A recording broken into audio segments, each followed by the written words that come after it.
क्या नाम है आपका? मेरा नाम सनी है। क्या क्या जो चोरी हुआ था वहाँ पे, किस चीज़ की बुकिंग कराई थी आपने? हमने छोटे वाले भैया की लगन सगाई के लिए ओलिव गार्डन सेक्टर 52 में बुकिंग कराई। तो हमारी उसमें हमको उन्होंने ओलिव गार्डन उन्होंने एक कमरा दिया था अपना पर्सनल, कि आप इस कमरे में ठहरो, आप अपना सामान चीज़ वस्त्र जो इस कमरे में रखो, ये आपका पर्सनल कमरा है। तो उसके बाद जब हमारा सारा काम अपना सामान सारा हमने उसमें उनके उस पर बातों पे विश्वास करके अपना उस गार्डन में रख दिया। रखने के बावजूद हम अपना जो है उसको लॉक करके चले गए। जब हमारा सगाई समारोह ख़त्म हुआ और हमारे जितने खर्च के पैसे थे और चीज़ वस्त्र जो थी हमने उस कमरे में जाके धरी, और मैंने अपनी मम्मी के हैंडओवर करने के बावजूद मैं चला गया। जब मम्मी को बात के लिए बुलाया तो उसके मम्मी जैसी तुरंत कमरे से निकलने के बाद जैसे मम्मी ने थोड़ा गेट लगाया, गेट लगाने के बाद में ही दो तीन मिनट के आसपास में ही कोई कमरे में बढ़ा और वहाँ से चीज़ को ले गया। अब ये नहीं पता चल पा रहा है कि ये बैंकेट वालों का है या किसी उसका काम है। और उसके बाद हम जब बैंकेट में अंदर उनके मैनेजर डिपार्टमेंट में कंप्लेन करने गए, उनकी सीसीटीवी को देखना चाहा हमने, तो कोई फुटेज नहीं निकली। उसमें कोई नतीजा नहीं है कि कोई मतलब बैग का कि जितना हमारा प्रोग्राम हुआ है क्या है उसका कोई फुटेज ही नहीं है। हालांकि चालू भी उन्होंने जब ही करा है, कैमरा भी चेक करके उन्होंने जब ही देखा है जब हम वहाँ पहुँचे हैं। वो जो जितनी फुटेज आई है सारी उस टाइम की आई हैं, उसके पहले को कोई डिटेल ही नहीं है। मेरा नाम धर्मेंद्र है और मैं लड़के का मामा हूँ। और हम बैंकेट पे अपने खर्चे के लिए पैसे लेके गए थे।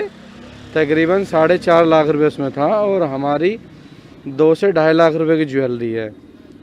और हमने वो बैग, अब एक कमरा हमें दिया गया था ओलिव गार्डन सेक्टर 52 में, एक बैंकेट है वहाँ पे हमने बुकिंग कराई हुई है। तो उन्होंने हमें एक कमरा दिया गया था, तो हमने उस कमरे में वो अपना बैग रख दिया। तो जैसे ही मेरी बहन भात लेने के लिए कमरे से बाहर निकली, उसके जस्ट 2 मिनट बाद ही वो बैग वहाँ से गायब हो गया। बैग गायब होने पे हमने वहाँ से जांच पड़ताल करी, ढूंढा, नहीं मिला कहीं। तो हमने ओलिव गार्डन में लगे सीसीटीवी कैमरे की फुटेज को जांचना चाहा, पर पता ये चला कि वहाँ पे घटना के बाद ही कैमरे चालू हुए हैं।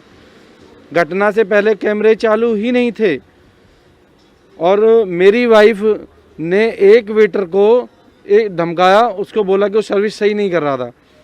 वो वेटर, जब हमने जांच पड़ताल करी तो वो वेटर ही गायब था वहाँ से, वो वेटर ही नहीं मिल रहा, ना वो बता पा रहे हैं। इस संज्ञान में हमने पुलिस चौकी में भी रिपोर्ट दर्ज कराई, जहाँ के दरोगा जी हैं सुभाष चंद्र। तो उन्होंने एक अज्ञात के रूप में हमसे एक रिपोर्ट लिखवाई है और उस पर वो कह रहे हैं कि हम कार्रवाई करेंगे। पर हालांकि मुझे ये लग रहा है कि बैंकेट की तरफ से ही ये समस्या खड़ी हुई है। ये इस तरीके का दुखद घटना, अगर बैंकेट चाहता फुटेज होती तो आज हम इस नतीजे पहुंचते कि हम जल्दी से उस चोर को पकड़ पाते, लेकिन ऐसा अन्यथा नहीं हुआ। उसका रीज़न यही रहा कि उन्होंने कैमरे ही बाद में चलाए। तो हम इस चाहते हैं कि हमारी इस जांच को अच्छे तरीके से किया जाए हमारे साथ।